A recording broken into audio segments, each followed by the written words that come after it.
My software saved our family company from bankruptcy, then Dad said, "Your brother will take over now."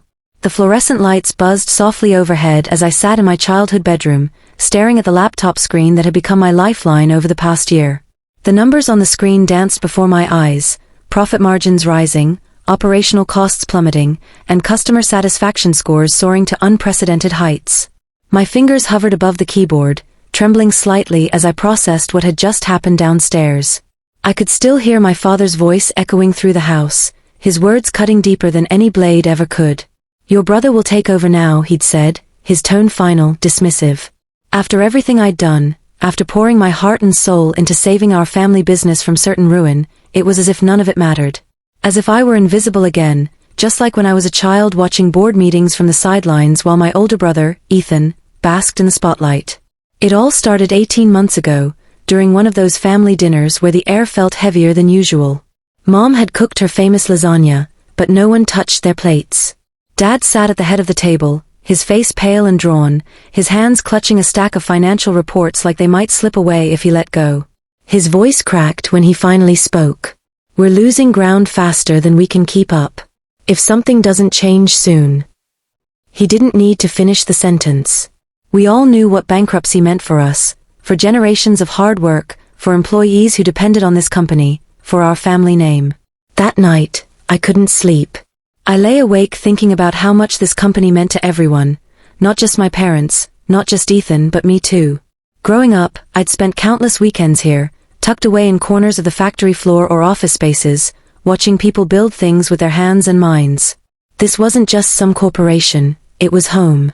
And yet, despite my love for it, I'd always been relegated to the background, told by subtle gestures and unspoken rules that leadership wasn't meant for someone like me. But something inside me snapped that night. Maybe it was desperation, maybe it was pride, or maybe it was simply the realization that if I didn't step up, no one else would, or could. Because what our company needed wasn't another traditional approach, it needed innovation. It needed technology. It needed me. The next morning, I called in sick to my programming job downtown and locked myself in my room. For weeks, I barely left except to grab coffee or snacks. I poured every ounce of energy into developing software that could revolutionize the way our company operated.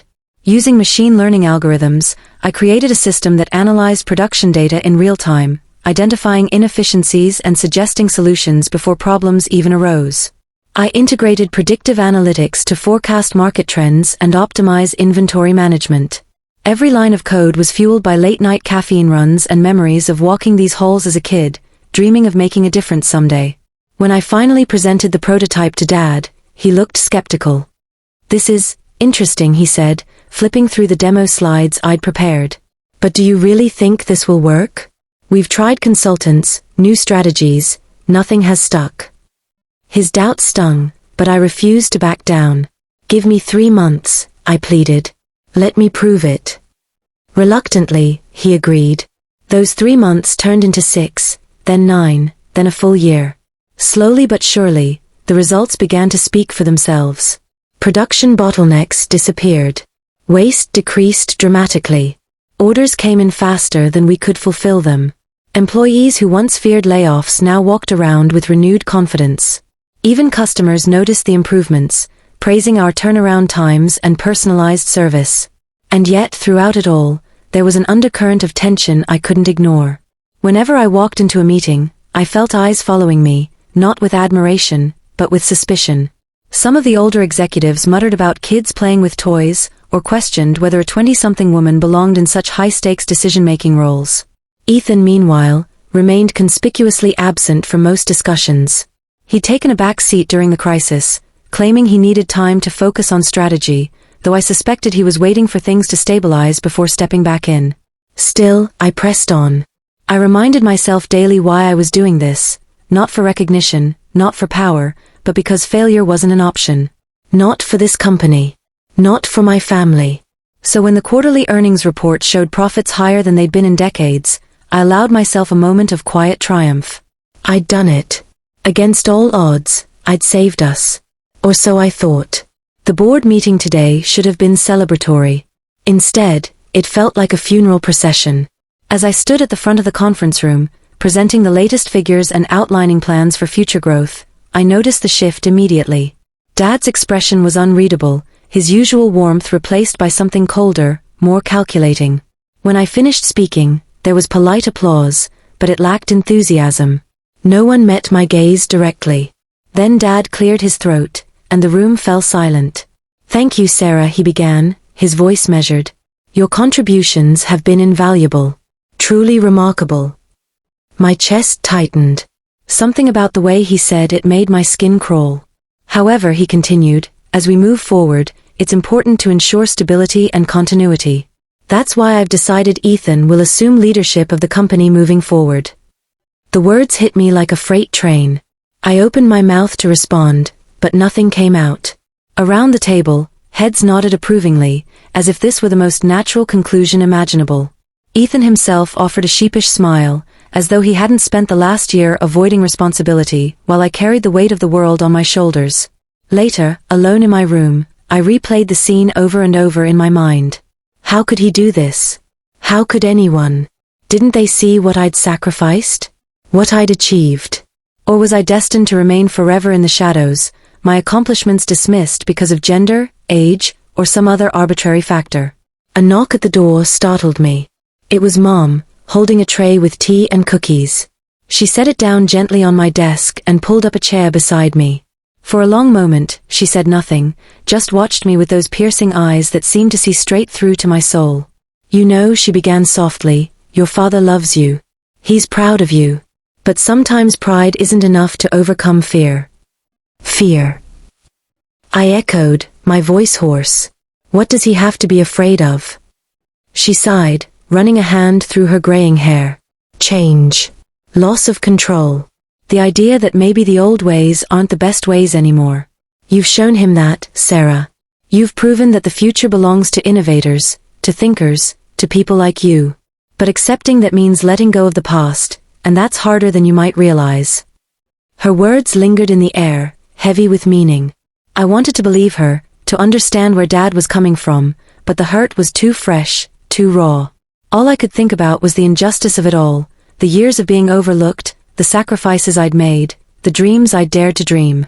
As Mom left the room, leaving me alone with my thoughts, I found myself staring at the laptop again. The software I'd built stared back at me, its sleek interface a testament to everything I'd accomplished.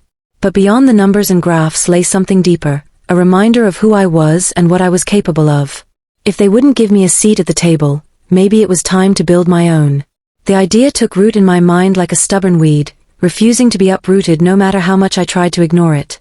If they wouldn't value what I had built, if they couldn't see beyond their outdated notions of leadership and legacy, then maybe it was time for me to forge my own path. But the thought terrified me as much as it excited me. Leaving the family company wasn't just about walking away from a business, it was leaving behind everything I'd ever known. It meant severing ties with the people who shaped me, the place that defined me. Yet, the more I sat there staring at the glowing screen of my laptop, the angrier I became. Anger burned brighter than fear, fueling my resolve. I thought about all the late nights spent coding, debugging, and refining algorithms while everyone else slept. I remembered the sting of dismissive comments from executives who didn't think a kid could understand the complexities of manufacturing or logistics. And then there was Ethan, always hovering on the periphery, ready to swoop in when things got better but never once lifting a finger when we were drowning. My hands trembled as I opened a new document on my computer. At first, I didn't know what I was writing, a resignation letter? A manifesto? An angry rant? But words began spilling out faster than I could type them. I wrote about the sacrifices I'd made, the innovations I'd introduced, and the sheer audacity of being told that none of it mattered because I wasn't a man, because I wasn't Ethan. By the time I finished, tears blurred my vision, smudging the trackpad beneath my fingers. I saved the file but didn't send it, not yet. Instead, I closed my laptop and walked downstairs, determined to confront my father one last time. The house was quiet now, most of the staff having gone home for the evening. Only the faint hum of machinery from the factory floor broke the stillness. Dad's office door was slightly ajar, light spilling into the hallway. I knocked softly before stepping inside. He looked up from his desk, startled. Papers were scattered across its surface, along with an open ledger and a half-empty glass of whiskey. For the first time in years, he looked old, his hair grayer than I remembered, his shoulders slumped under the weight of decisions I couldn't fully comprehend. "Sarah," he said, his voice heavy with something between guilt and exhaustion. "I figured you'd come by." I crossed the room and stood opposite him, gripping the back of a chair for support. "Why?" I asked simply, my voice cracking despite my best efforts to stay composed. "After everything I've done, why are you doing this?" Dad sighed, leaning back in his chair. He rubbed his temples, avoiding my gaze. "It's not personal, sweetheart. You have to understand, it's complicated." "No, Dad, it's not complicated," I shot back, my anger bubbling over. "You're choosing Ethan because he's your son, because he's older, because he fits some mold you've created in your head. But it's not fair. None of this is fair." His expression hardened slightly, though I could see the conflict brewing behind his eyes. "Fairness has nothing to do with it," he said sharply. "Running a company isn't about fairness, it's about responsibility. About making sure the next generation can carry the torch without dropping it."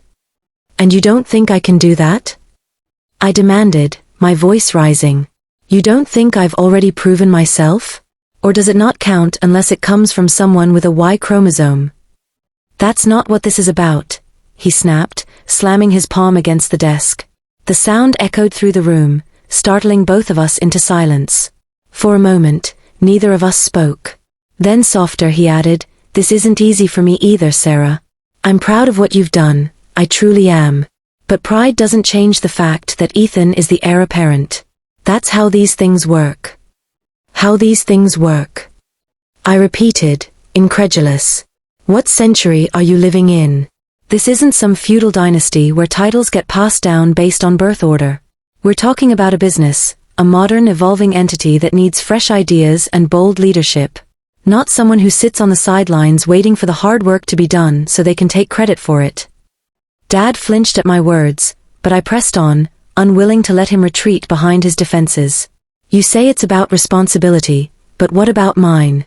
What about the responsibility I've taken on for the past year? Did any of that mean anything to you? Or was I just a placeholder until Ethan decided he wanted to play CEO again?" He stared at me, his jaw tightening. For a fleeting second, I thought I saw regret flicker across his face, but it vanished almost instantly. "You're young," he said finally, his tone weary. "You'll have other opportunities. Other ventures. This company, it's bigger than any one person. Bigger than you, bigger than me, bigger even than Ethan. Sometimes, we have to make sacrifices for the greater good." "The greater good?" I echoed bitterly. "Is that what you call sidelining the person who saved this company from ruin? Is that what you call rewarding mediocrity over merit?" Before he could respond, I turned and stormed out of the office, slamming the door behind me. My heart pounded in my chest as I marched back upstairs, adrenaline coursing through my veins. I grabbed my laptop and shoved it into my bag, along with the flash drive containing the software I'd developed. If they wanted to pretend I didn't exist, fine. But they weren't going to erase what I'd created. As I packed, memories flooded my mind. Childhood visits to the factory, watching workers assemble products with precision and care, summers spent shadowing Mom in the accounting department, learning the intricacies of balance sheets and profit margins, evenings listening to Dad talk about his dreams for the company, his voice filled with passion and purpose. This place had been my entire world for as long as I could remember. And now, it felt like a prison I needed to escape. By the time I finished packing, dawn was breaking outside my window. The sky glowed soft pink and orange, casting long shadows across my room. I hesitated for a moment, wondering if I should leave a note, something to explain, to justify, to plead my case one last time. But what was the point? They'd already made their decision. Instead, I scribbled a quick message to Mom. "Thank you for believing in me. I'll call you soon." Then I slipped quietly out of the house, careful not to wake anyone. The streets were deserted at this hour, the air crisp and cool. As I drove away, I glanced in the rearview mirror, watching the familiar silhouette of the factory fade into the distance. For the first time in years, I felt free, but also utterly alone. The days that followed were a blur of uncertainty and determination. I rented a small apartment downtown, far enough from the family compound to feel like a clean break, but close enough to keep tabs on the company. Using the savings I'd accumulated during my programming job, I started laying the groundwork for my own venture. The software I developed wasn't just useful for our family business. It had applications across industries, from manufacturing to retail to supply chain management. All it needed was refinement and marketing. But building a startup from scratch was harder than I anticipated. Every investor meeting ended with polite smiles and vague promises, followed by rejection emails citing market saturation or lack of experience. Networking events felt like exercises in futility, with seasoned entrepreneurs dismissing me as another wide-eyed dreamer. Even friends and acquaintances questioned my decision, urging me to reconcile with my family and return to the safety of the known. Through it all, I clung to one thing, the knowledge that I'd already succeeded once. If I could save a failing company using nothing but grit and innovation, surely I could build something from the ground up. So I kept pushing forward, refining my pitch, tweaking my product, and searching for allies who believed in my vision. One evening, after yet another disheartening day, I found myself sitting on the fire escape of my apartment, staring out at the city skyline. The lights twinkled like stars, each one representing someone else's hopes and dreams. Somewhere out there, I knew there were people who understood what I was trying to achieve, people who valued creativity and perseverance over tradition and privilege. A text message buzzed on my phone, pulling me out of my thoughts. It was from Mom. "Your dad misses you. He won't admit it, but he does. Don't give up, sweetheart. You're stronger than you know." I read the message several times, letting her words sink in. Part of me wanted to reply, to tell her how much I appreciated her support, but another part resisted. Reaching out felt too much like surrender, like admitting defeat. Instead, I tucked the phone back into my pocket and leaned back against the railing, gazing up at the night sky. Somewhere in the distance, a siren wailed, its sound fading into the hum of the city. I closed my eyes and took a deep breath, feeling the weight of everything I'd lost, and everything I still had to gain. This journey wasn't going to be easy, but it was mine. And for the first time in a long time, that thought gave me hope. Weeks turned into months, and though the road was far from smooth, small victories began to pile up. One investor, a tech-savvy woman named Clara who had built her own successful startup in Silicon Valley, finally saw the potential in my software. She didn't just offer funding, she became a mentor, guiding me through the labyrinth of entrepreneurship with wisdom born of experience. "You've got grit," she told me during one of our late-night strategy sessions. "And grit is rarer than genius." With Clara's support, I refined my product further, adding features that made it adaptable for industries beyond manufacturing. I hired a small team of developers and designers, each as passionate about innovation as I was. Together we poured our hearts into creating something revolutionary, a platform that combined real-time analytics, predictive modeling, and user-friendly interfaces to streamline operations for businesses of all sizes. The launch day arrived faster than I expected. Standing backstage at the tech conference where I was scheduled to present my software, I felt a mix of excitement and terror. This was it, the moment that would define whether I could stand on my own 2 feet or if I'd been fooling myself all along. As I stepped onto the stage, the spotlight hit me like a tidal wave, but instead of shrinking under its intensity, I stood tall. The audience watched intently as I demonstrated how my software worked, showcasing case studies and testimonials from beta users who had seen dramatic improvements in efficiency and profitability. When I finished speaking, the room erupted into applause. People lined up afterward to ask questions, exchange business cards, and express interest in partnerships. For the first time in what felt like forever, I allowed myself to feel proud, not just of the software, but of the journey that had brought me here. Back home, news of my success spread quickly. Friends reached out to congratulate me, former colleagues expressed admiration, and even some of the executives from the family company sent emails acknowledging my achievements. But the person I most wanted to hear from remained silent. Dad hadn't called, hadn't texted, hadn't reached out in any way. At first, it stung, reopening old wounds I thought I'd healed.